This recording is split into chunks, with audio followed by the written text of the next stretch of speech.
How can we make the world better? By making ourselves better. The Dr. Joe Show explores how you can make positive personal change by using his groundbreaking and highly effective I Am approach to understand who we are and why we do what we do. Your small changes can have big effects. Join us now for the Dr. Joe Show with Mark Stiles of Stiles Law and your host, Dr. Joe Schrand. Stretch the kindness, brush with madness. Is it sadness or just a show? Then go, go, go, go, go, go. Then go, go, go, go, go, go. Then go, go, go, go, go, go, go, go. And welcome to the Dr. Joe Show. What kind of introduction was that, Mark? That was the most staccato one I've ever heard. Did you like it? Joe shows how you should do it. Did you not like it? I didn't say that. I just said it was different and staccato. Staccato? Yeah. No momenti got to Misto Roboto? No idea what that meant, but staccato is a musical term. How have you been, Mark? Happy New Year. Happy New Year. You know, haven't we done it? We've already done a New Year show. We talked about resolutionists, I think. Right. But it never hurts to say Happy New Year to anyone, you know? I agree. You know, there's so much going on tonight. And folks who are listening, usually Mark and I chat, you know, for the first few minutes of the show, but we've got such a remarkable guest tonight that both Mark and I have agreed, and this is sometimes unusual for us to agree, but most of the time we do, to just shift right over. Now, Mark is looking for the bio, but if you can't find it, I have it, and I am happy to read it, which is also something very new for the new year. Would you like me to? I would ask you to read it if you may, because I want to do the service for this amazing guest that you are extremely excited to have on the show, which means, folks, listen up. When Dr. Joe is excited, we are going to have an amazing show. Yeah. So I'm going to do this. So Gaelin Elmore is our guest tonight. Gaelin is a former NFL athlete turned nationally recognized keynote speaker and belonging expert. He has worked with Fortune 500 companies, state agencies, and small, locally run nonprofits, all with the same mission: to create environments where everyone can thrive, teams, leaders, and clients. And thriving is only possible when we belong. Much like belonging, Gaelin strives for his work to be life-giving, fun-filled, and practical, but also full of hard truth that challenge, connect, and change every room he finds himself in. Gaelin's message, passion, and story has led him to stages in 39 different states and multiple different countries in the last calendar year alone. Even still, the most important stage where Gaelin gets to, quote, practice what he preaches, end quote, is at home with his wife, Michaela, and their children, Lania, Tatum, and Gideon. Welcome, Gaelin Elmore. Thank you, Dr. Joe. Yeah, I appreciate it. I'm just so thrilled to have you. So folks, I first heard Gaelin speak inspirationally at the American Academy of Child Psychiatry, our national conference in Chicago this year? Yeah. And I took a chance and went up afterwards and introduced myself and explained, you know, how impressed I am and how his message resonates with the I Am so well, and invited him to come on the show. And to my great astonishment and absolute joy, he said yes. So welcome, Gaelin. How are you? I'm doing well. Thank you both for having me. And thank you for that beautiful and poetic introduction, for reading my bio. I need to get that recorded and just have that play at all my events. That was very relaxing. I appreciate that. Yeah, I'm doing well. I'm excited to have this conversation. I'm excited to talk about our lens and view of the world, the work that I'm able to be a part of. But ultimately, whenever I get a chance to have conversations with people, much like you, it doesn't feel like work at all. I feel like it's really important for us to connect with each other and talk about what's going on in our world. So I'm excited to do that tonight. I am so pleased. I feel the same way. And there is so much going on in our world. And in some ways, it's sort of the antithesis, the opposite of what you talk about. Can you just give folks a little background about yourself and how you came up with, well, not the idea, but how you recognize the need? Yeah, absolutely. So my approach into this space, talking about the psychology of belonging, talking about the neuroscience behind it, is a really I backed my way into understanding it. I ultimately experienced a lot of difficult and traumatic things in my childhood, and it left me and a lot of people with questions about what kind of impacts would it have on me? How has it shaped the way that I see the world? And as I got older, I think people expected my trauma to rear its ugly head in different ways. And one way or another, and we can get down this rabbit trail too, but one way or another, like some of the really hard things I went through became fuel for some of the really cool things that I would achieve. So you talked a little bit about my athletic background. So some of the trauma I went through as a foster child, as a homeless youth, as an abused youth, some of those things that I learned through those dark seasons of my life became really transformational when I stepped into being an athlete. And when I looked at my academic studies and I looked at some of the things in life that are very vital and important to our success and thriving, but it kind of took away the pressure. And so I was able to achieve some things when it came to playing college football. And I would just always get this question from people of when they would learn about what I went through and then they would experience who I was, I would always just get the question of like, how are you the way that you are? And it didn't make sense. And no one had answers. And I didn't have answers. And I just felt like I was, honestly, I feel like a fraud. I was like, I didn't do anything. I'm putting my shoes on like everybody else. I'm just rolling out of bed and doing what I can with what that day has to deal with or deal me. But over time, as other things would show up throughout life, and my NFL career was very short-lived, and I went into nonprofit with other marginalized or vulnerable populations. And in some of my work, I stumbled across the first time I read about the psychology of belonging. And the moment that I read it, every hair on my body stood up. And I was like, that is the thing that changed my life. And that was my early adulthood. And so from then on, it was just like, I need to understand this more, because how could all the really intelligent, gifted, caring, compassionate people that helped me in my life, because that's ultimately how I am the way that I am, how could they all have helped me but not known what this thing is? And to me, that was just like, that was an alarm system going off saying, I don't think people really understand it. I don't think people talk about it enough. And I don't think we make it a part of our day-to-day lives. And so I set out on that journey.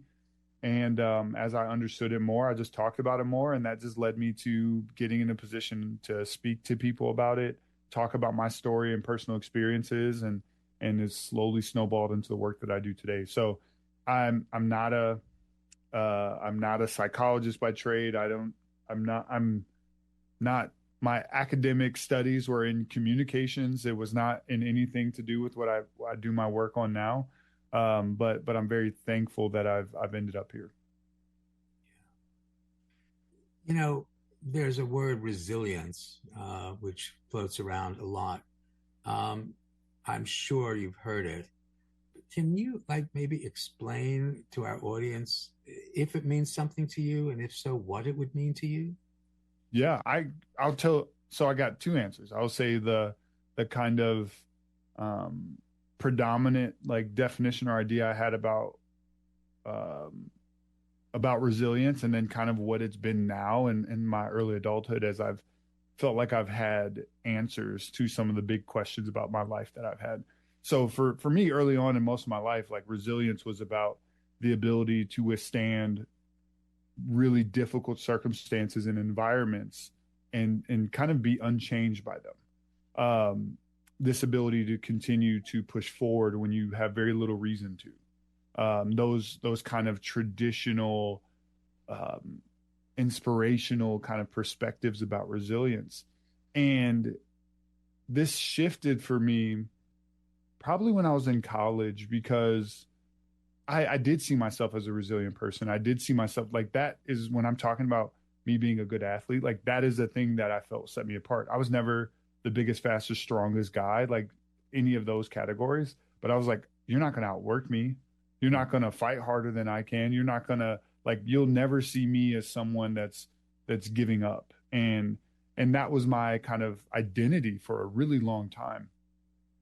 But then I realized that resilience isn't only a net positive if that's the way that we're looking at it. Because the same things that made me a resilient football player were the same things that made me really hard to support when I was going through hard stuff in my life. And not because I was hard to support, but because I didn't let people know. Because I was unwilling to receive support. I was the same things that made me resilient in a positive sense were the same things that made me really fight and bite the hand that was trying to feed me. So there were multiple times where I had caregivers or adult supports that were trying to help me as a young 15-year-old. And because I was resilient, I was distrusting of a lot of people because there were some people who took advantage of me when I was a child. And so now that resilience then became, well, now everyone's a target. Everyone's a potential threat. And so that's kind of how I thought about it beforehand. Go ahead. Sorry, I didn't mean to interrupt you, but the idea that you don't let people know who you are and how resilience can play into that. I just want to pause, because one of the things that we do on the Dr. Joe Show is we absolutely let people know who our sponsors are. Yeah. Because they allow us to be resilient. So for sure, I want to come back to this, but I want to hear about the resilience of our sponsors. Larry, we'll take a break. We'll be right back with Gaelin Elmore. Hey folks, thank you for listening to the Dr. Joe Show. We've been investigating whether or not we want to bring sponsors into our podcast. What are your thoughts? Do you know somebody who might be a good partner with the Dr. Joe Show, who may want to align their product or service with the Dr. Joe Show? Think about it. And we're back with the Dr. Joe Show with Gaelin Elmore, talking about belonging. Belonging. Resilience. So we were, I had to cut you off because our sponsors really yeah, because that's the only way I can stay here. So what were you about to say? Sorry, we were talking about resilience and hiding your trauma in many ways. Yeah, I just saw resilience again as this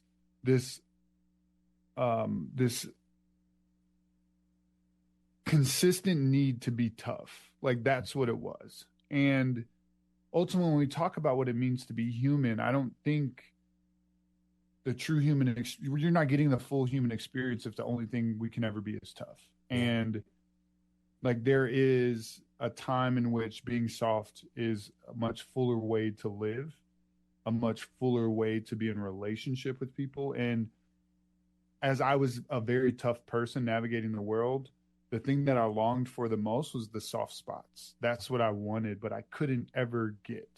And so my perspective started to change when I started to realize in college, I was like, wait, I really need people.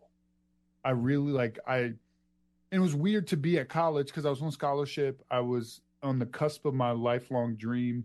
But then I was looking on across this university, and I was seeing all these other young adults, people that are on the cusp of their dreams, needing their people.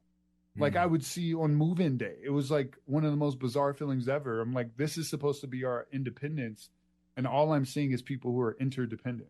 I'm seeing people get moved into their room, and after they get settled in, they go out to dinner. And I'm like, I don't have these things. I don't know what that feels like. And so that started the journey.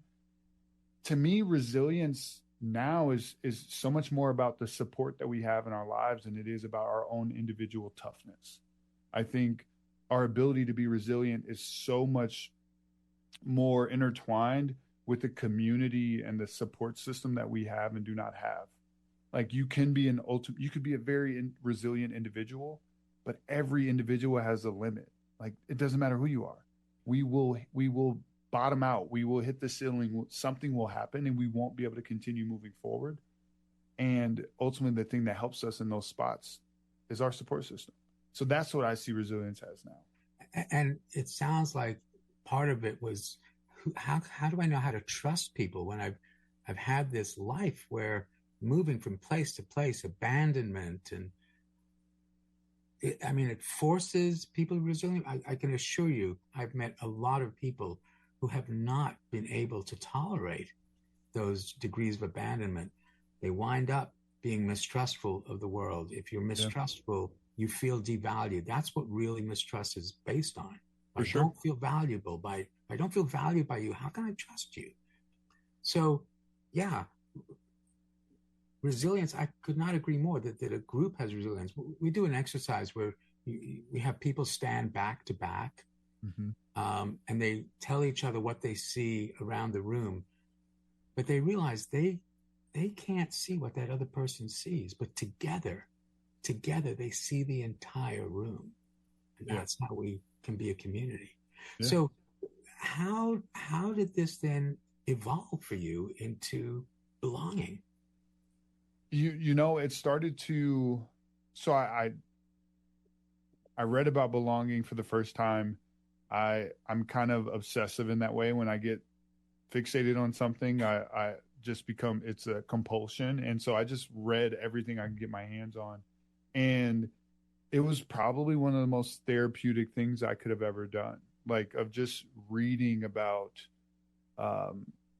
this need, this fundamental, essential human need to belong from infancy well into adulthood. And we're talking, you could look at so many different studies, longitudinal, you could look at meta-analysis, you could look at so many different disciplines that are talking about ultimately our quantity and quality of life is better when we have deeply connected relationships.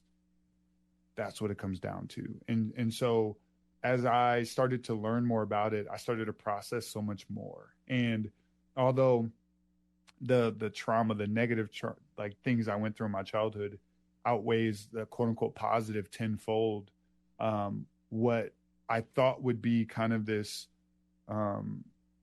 over obsession with all the bad that happened in my life, my eyes and my spirit kept getting drawn toward all the things that were good. Right. Like my mind would go back to the teacher that I had in elementary school. My mind went back to the janitor that I had, the bus driver, the friend's parent. And so then all these stories just started to like make so much more sense. Right. I'm like, if anything, it felt like I was no longer crazy because I was like, I was living my whole life with these stories of like, that mattered a lot to me. I don't know why. And I'm never going to tell anyone that mattered a lot to me. And then I read about the science behind that experience. And I'm like, whoa, there was like, I know exactly what I was thinking when that thing happened. And those memories are the things that kind of transformed what I would thought my like career would be. And that would just be in service of other people into kind of this public speaking trainer kind of a space.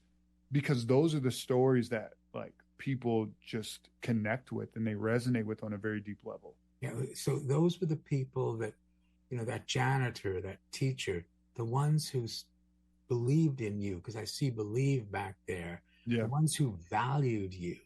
When we feel valued, it can absolutely change biochemistry and neurochemistry. Yeah. Absolutely. Yeah.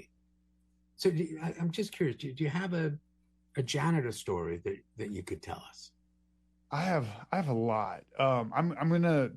The most succinct one I can share that I think hits the point is one from my first. So I went to a Montessori school in my childhood.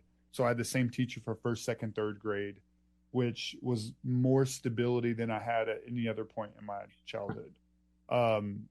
This time specifically that I was in that teacher's classroom, I was living in my abuser's home. So I moved into my abuser's home during my kindergarten year, and I stayed there until I was basically in 6th grade.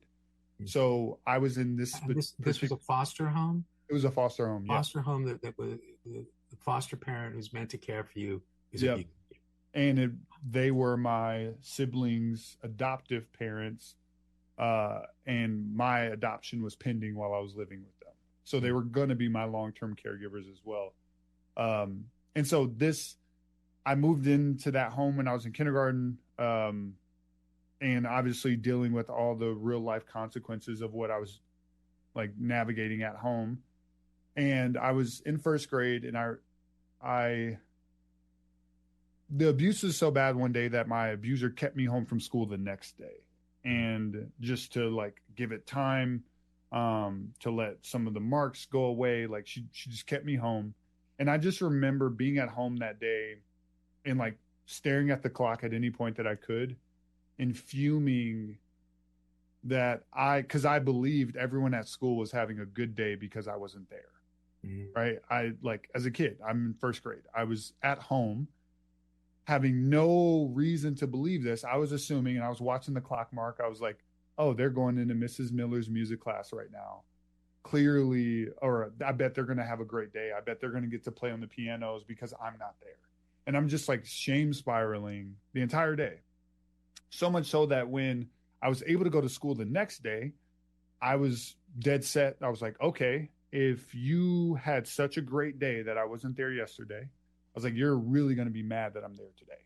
I was just going in. I was like, if I don't get kicked out of school in the first period, then there's a problem. And I went in with this terrible attitude, and I didn't talk to any friends. I wasn't excited to see anybody. I was committed, resilient to have a bad day, like genuinely. And I remember walking into my class, 1st grade, Miss Tully, my teacher, typically would be at the front door greeting us as we came in. She wasn't there. And I'm like, of course, she's not there today. Like now that I'm here, she's not greeting people at the door. I walk in, knock over a couple chairs on my way to my little cubby. I slam my backpack into my cubby, knock over some other things on my way to my seat, cause this massive scene. Miss Tully, who was helping a student on the other side of the room, just kind of stood up calmly. She said, Gaelin, good morning. I'm glad you're here. We missed you yesterday. Let me know what I can do to help you get settled in. Wow. And just immediately everything that I was carrying into class that day just fell off. And it was one of those moments where I tell people all the time, I was like, we all know what it's like to feel justified in our anger. And then someone does something that totally like they disarm the bomb. And then you're frustrated that they disarmed the bomb. That's how I felt as in 1st grade with my teacher because of this intentional and human-centered approach as I was dealing with something complicated. Yeah. I mean, one of the things people have heard me say, when's the last time you got angry at someone treating you with respect? Yeah. I mean, you just can't. Yeah. What a professional move that 1st grade teacher, she could have easily taken the other side of it and mirrored your movements and angered and frustrated and elevated the whole situation. 100%. And I mean, there are times now, Mark, that I do that as a parent to my kids. Right. And I think what really like is the thing that I latch on to is like, there is a really good chance there are other days in which the same thing happened and she didn't respond the right way. Right. Like, I don't like, she's a human too. I think sometimes in our minds, we get this as like, oh, that person really got it. And I think that is true, but I think ultimately we just need to be present enough to know the big moments, and we don't have to be perfect 100% of the time. And that is the thing that stuck with me. And that was a really, that was a catapult for our relationship. Cause I saw her in a different way and I felt like she saw me in a different way. But I know that there are ways in which we can't do that every single time. And what the research shows us is that you don't have to be perfect. I think there's one study out there that says as a parent, you need to get it right. You only need to get it right 20% of the time for your kids to really like grow in a healthy and mature in the way that they're supposed to. We don't have to be perfect, but we do need to be present. And I think that is something that she was really, really good at. And the more people with authority and with influence that show up in those ways, the more likely it is that everyone, not just the Gaelins of the world, but the little Marks and the little Dr. Joes as well, get to experience that. And that's really what my work is all about. I agree. We have to be present. We don't need to be perfect all the time, but I actually need to be present and perfect around 8:30 each time so that our sponsors can show us what they have. Again, back to resilience and the perfection that we have with each other. So I am going to take a break and be perfect on time. Larry, let's hear from our sponsors. We'll be right back with the Dr. Joe Show. Hey, folks, welcome back. So any thoughts? Do you listen to other podcasts? Do you see how they do the sponsors? Is there a way that they're utilizing sponsors that you enjoy or you don't enjoy? I listen to Smartless, and I really enjoy how the co-hosts share the voiceover for the product or service. It's really funny for the most part, but it's unique. It's them really endorsing. Does that work? What do you think?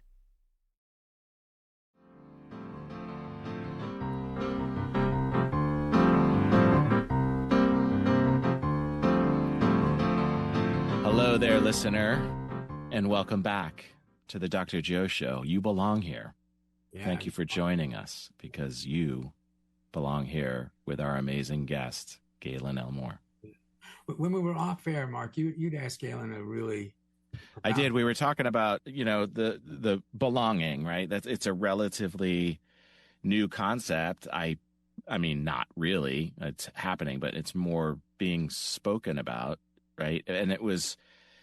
And I had only heard it recently as well in the context of DEI and inclusion, and it felt different to me, but I didn't really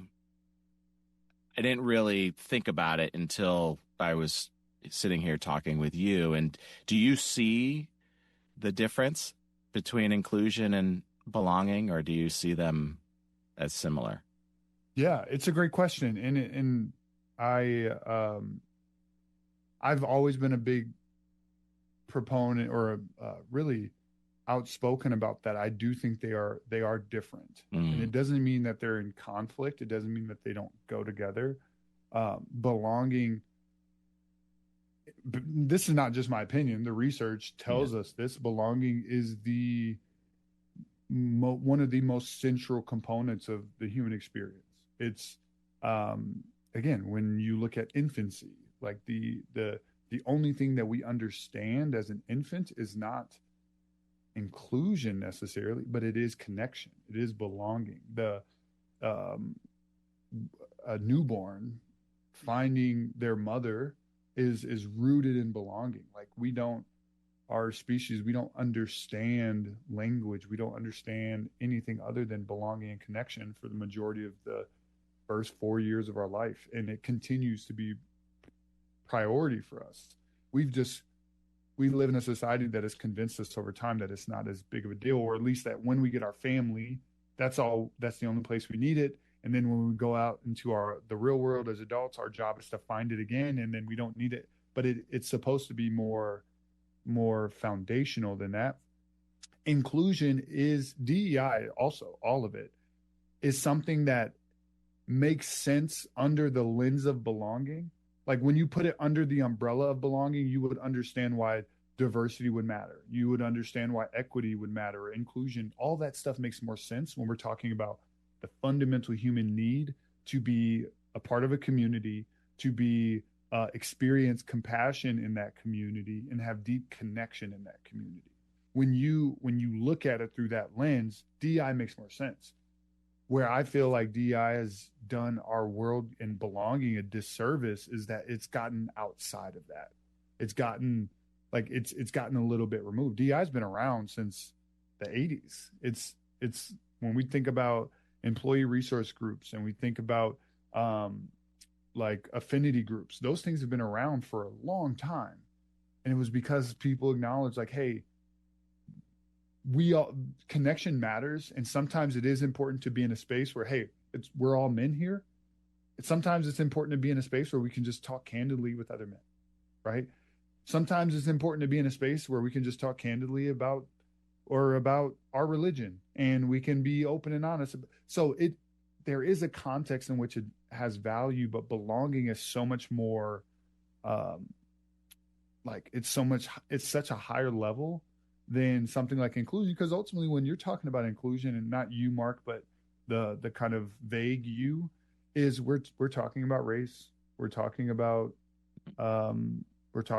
sexual orientation, we're talking about these things that are subcomponents of being human that aren't any less important. They matter, but when we're talking about this fundamental need to belong, it's so much bigger, and we lose our path when we separate it from that. It feels like it's more personal too, right? Like the belonging is for the person, where inclusion is bringing that person in. Like that person may feel included but not belong. Yeah. Right. Yeah. You can absolutely have belonging and not have inclusion for depending on the situation. Yeah. You can also have inclusion, not have belonging. Right. 100%. And inclusion is can be performative. Yeah. Where belonging is it's objective. It's so much more like relationally deep and concrete than that. And I think part of where DEI lost some momentum is like we didn't know what was authentic versus performative anymore. And authenticity is such a big component of the belonging space. Like it is, if anything, it's one of the things I train and teach on most right now, because inclusion, again, you could do this inclusion thing, and now I feel like I have to join this group because then there's something associated with me because I don't want to be a part of it, right? Like if we're creating this space and Gaelin chooses to opt out, well, that's a problem. Whereas belonging is saying, like, it's the way I put it is it's an open invitation that can be freely accepted or rejected without consequence, right? When we think about, again, I think parent to child is just such a profound and example of this, but it's like my love for my children is an invitation that they can freely accept and reject without consequence. Yeah. That is belonging. Now, I want you to be included in a part of my family. If you choose not to be, like, I might have some things to say about it. I might be frustrated, but ultimately, like, I love you enough and I care about you enough to accept that you want something different. That's where those things are different. And so, again, not saying that stuff doesn't matter. There's absolutely a time and place for it. I just think we really miss the true value of belonging when we associate it with some of those terms. Yeah. That just makes something political that shouldn't be. Right. So how do we manage this group mentality that we have in the world these days, where some people absolutely, I think, feel they belong to one group, but they don't want to have anything to do with another? Mm-hmm. You talk about race, you talk about, socioeconomics. I mean, we've got this, we've got this group that we want to be part of, but I don't want you in it. Yeah. Thoughts? We've started to buy into the lie that belonging is a zero-sum game. That if I belong here, then that means you don't. And if you belong here, that means I don't. And now we're in competition with one another. Yeah. And that's not what community was ever supposed to be about. That's not how it was ever supposed to work. We all can be seen with dignity, be treated with compassion, regardless of any other of the labels that we throw on ourselves, right? I think the problem is that, like, there were some pretty profound things that shaped our society and our culture that I don't know if we fully atoned for. And now we're like fighting for like what power looks like, who's right, who's wrong. And it's become a competition. And I'm one of my values, I think, is like radical compassion. Like that is something that is very important to me. I get asked the question often of like, Gaelin, have you forgiven your abuser? And the answer to that question is yes, a long time ago. And not because I ever saw her again in person and we had this emotional conversation. No, it's not what it came down to. But ultimately, I think this ability to look at a interaction, a season of my life, and look at it beyond just my own individual perspective, right? Like, I think one of the biggest questions that led me toward forgiveness was, yes, it was awful that I experienced what I experienced. Yes, I did not deserve it. Yes, what kind of person could do that? But then I think the important question is, what kind of person could do that?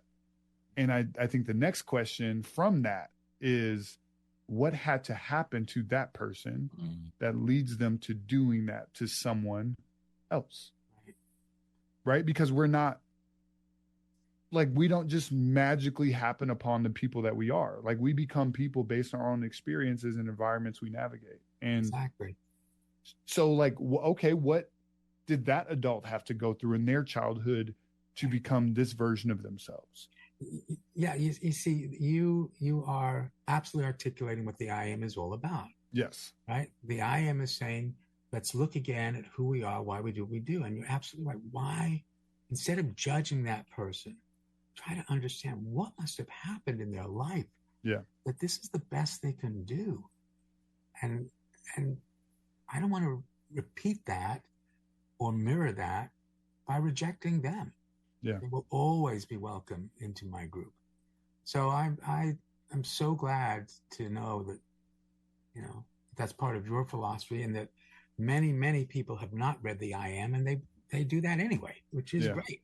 Right? Yeah. Right. Let's respect why people do what they do. Look again why we do what we do. But was that a challenge for you? I mean, did you need to evolve to come to that point? Yeah, I did. I think when you, I don't know, other people's, this is my own opinion. I think it was easy to hold on to it because it gave me built-in excuses.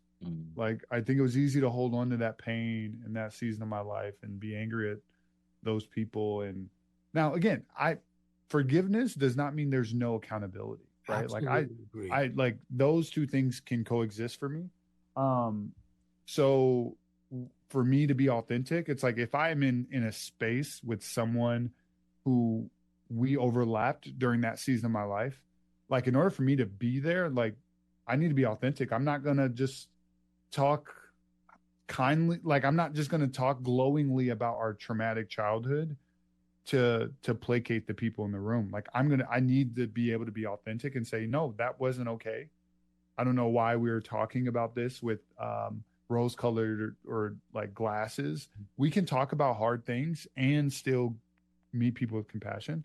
But I think when we hold on to those things, it gives us built-in excuses. Once you forgive, once you let go of it, it's not a crutch anymore. Like, it doesn't have power over me. It's not the thing motivating me anymore. And honestly, I think part of that is what led me to, like, not believing that the NFL was my end all be all anymore, is because I never felt like, once I started to really wrestle with my trauma and I kind of forgave things and I let things go, I didn't feel this overwhelming compulsion to prove everybody wrong anymore. I didn't, like, that wasn't what was driving me. Whereas, like, when I was in college, when I was in high school, I was so motivated by proving people wrong. Whether that be my abuser, whether that be other people who talked down on me, who gave up on me, who thought I would never be anything. Like, I was very motivated by that. But then in like kind of that early adulthood and when I was in the NFL and kind of wrestling with some of this stuff, I was just like, I could be done with this game today and I would be okay. And 18-year-old me would have never have said that because I had this the only way I can prove that this stuff didn't impact me is that I'm in the NFL and that I am someone who belongs anywhere I go because of the labels and achievements that I have. And ultimately what I realized is like, there is nothing that I could ever achieve or accomplish that is going to make me belong more than I already do. And that ultimately to belong with others, I'm going to need to belong with myself. And what that means is making peace and forgiving and letting go. So it was a really hard thing to do. But I would say it's also the best thing I've ever done. So, I mean, there's a lot that we talk about, reminding someone of their value. But honestly, we do need to feel that value about ourselves. It is nice to have other people value us, like our sponsors. So I will hear their value towards us now as we take a commercial break. But let's all value each other and ourselves as well while we hear them. We'll take a break and listen to our sponsors. Thanks, Larry. Hey, welcome back. And again, we're super grateful for you listening to the Dr. Joe Show. If you have anyone that you think might be a good sponsor, shoot us an email at drjoepodcast@gmail.com. DRJOE podcast@gmail.com. Give us your thoughts about the show, too. We're wondering, are we talking to the trees or are people really gaining value in this? Please let us know. Thank you again and enjoy the rest of the show.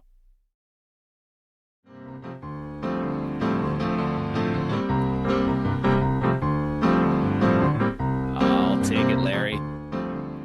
Folks, welcome back to an amazing episode of The Dr. Joe Show. Yes, you belong here together with Gaelin Elmore, this amazing guest, talking about belonging and resilience. So where do we want to go now? Should we go right to the two questions? Because, I think so. The two truths. So just as a reminder, the I am is saying that no one is broken, that we're all doing the best we can at every moment in time with the potential to change in the very next second to another best we can. It is our current maximum potential, but influenced in responding to the four domains. Your home domain, Gaelin, we've been hearing how your home domain had a huge influence, even if it wasn't your biological home, the foster homes, and then the social domain, like of school and football, and now this huge world that you are helping. Those two domains are outside, home and social. And then the two internal domains, the biological domain of your brain and body, hungry, tired, digesting lunch, and then what I call the I see domain. How do I see myself? How do I think other people see me? Human beings are very interested in what other people think or feel. We call that empathy. What we really want to know is, what do you think about me? The domains interact. And so it feels different when you feel respected or disrespected. Because the domains interact, there are two truths. The first truth, small changes can have big effects. So based on what we're talking about tonight, Gaelin, what small change can you recommend to our listeners? Yeah, I mean, as I think about this question, small might mean simple, but I know that it doesn't necessarily mean easy. And I think a small change is just developing this habit of holding ourselves accountable first. And again, I think it's just so deeply connected to the I am model of like, we're all doing the best we can at any moment. And I think I heard Brene Brown say that in one of her talks, where she was just her therapist asked her that question of, do you believe that other people are doing the best they can at any given moment? And when we start to judge or look down on or turn our head sideways at someone else, I think, again, first bringing that accountability towards ourselves. There's this quote that from an author and pastor named Mark Batterson that I think about often. And he said, as you hear news or witness sinful struggles, discipline your mind to avoid self-righteous judgment and practice saying with other humble believers, there but for the grace of God go I. Be alert to any prideful feelings of superiority and comparing yourself to others, something Satan is provoking you to fall into. As long as the enemy of your soul can have you feeling superior to the next person, he has successfully insulated your heart from evaluating your own actions and priorities according to God's holy standard. And I think the small change is humbling ourselves as we find ourselves judging other people. I think one of the more profound places I've seen this happen in my life is becoming a parent and having a totally new lens to look at and to empathize and to be compassionate toward my own parents, having gone through what they went through. I went through a lot of traumatic things, and I get a lot of grace from people. And still, even now, people find it hard to meet my parents with grace when I talk about the things that they've gone through and how it impacted my life. My parents had a really, really tough journey, and I am thankful for who they are and how they navigated it the best that they could. And yeah, there were mess ups, there were mistakes, there were things that made it harder on everyone, but I really try to humble myself and not be prideful to think that I will do something better than someone else would. And that's as big as judging what's happening in the world right now and how people are responding and how I might think I would do it better or differently than them.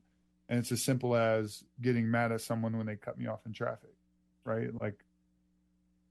As much as we want to feel wronged by people when they do that to us, we've done it plenty of times to other people, and we feel justified either way.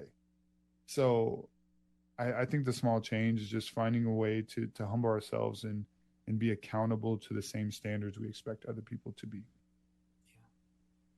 I concur. And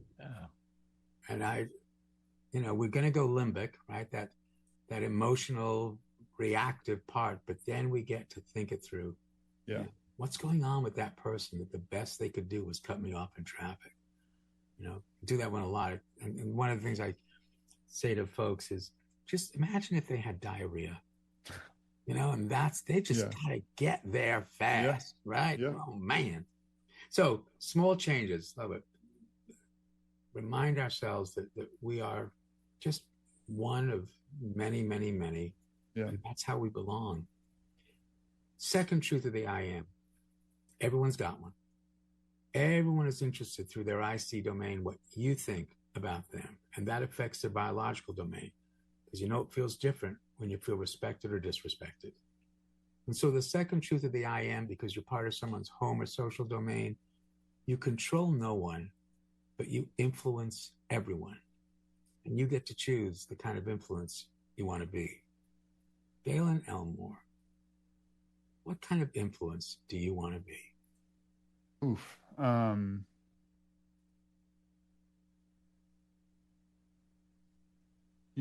Obviously want to be a positive influence in a very general way.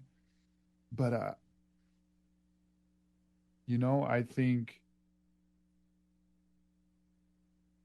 I think the influence that I'm most connected to or most passionate about is influencing people to do the hard thing.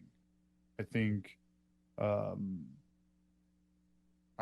I want to be someone who leads in a way that doesn't shy away from the hard thing, that leans into the hard thing, even when it does not benefit me to do so. And sometimes the hard thing is forgiveness. Sometimes the hard thing is asking for forgiveness and you feel like you're not supposed to. Sometimes the hard thing is trying to reconcile and you don't feel like that's necessary. There's so many components of that when it comes to belonging, but ultimately that's the influence I want to be. And to be compassionate even when we aren't the ones that are going to benefit from it. Yeah. and how belonging, I think, is so important. How do we help someone know that they belong? He did it with me very subtly. Yeah. You know, the show started and we were going on, and it was Gaelin and Dr. Joe, and part of his conversation, and he said, Mark, Mm-hmm. and he brought me into the conversations so subtly, and I was like, wow, he wants me to belong. He wants me to he wanted to make sure that I felt that I belonged here, and it was touching, Gaelin. It did not go unnoticed. Yeah, that made me think of a Dr. Kurt Thompson quote where he said, "We're all born looking for someone looking for us."